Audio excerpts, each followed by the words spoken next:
Vamsi TV. 3 ఏళ్లు బుజ్జితో ప్రయాణం చేశాను. బుజ్జి భైరవ ప్రయాణం ఎగ్జైటింగ్ గా ఉంటుంది. ఈ సినిమాలో బుజ్జిది చాలా ఇంపార్టెంట్ రోల్ అన్నారు ప్రభాస్. ఆయన కథానాయకుడిగా నాగాశ్విన్ దర్శకత్వంలో ప్రతిష్టాత్మక వైజయంతి మూవీస్ పతాకంపై సి అశ్విని దత్ నిర్మిస్తున్న చిత్రం కల్కి 2898 ఏడి జూన్ 27న సినిమా విడుదల కానుంది. ఈ పాన్ ఇండియా సినిమా ప్రమోషన్స్ మొదలైన నాటి నుంచి సినిమాలోని ఒక్కో ప్రధాన పాత్రను రివీల్ చేస్తూ సినిమాపై అంచనాలు పెంచేశారు మేకర్స్.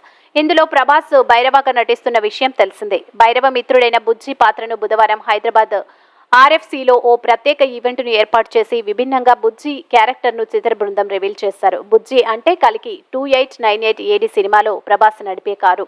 ఆ సినిమా కోసం ప్రత్యేకంగా తయారు చేసిన ఆ కారును ప్రభాస్ నడుపుకుంటూ రివీల్ అయ్యారు.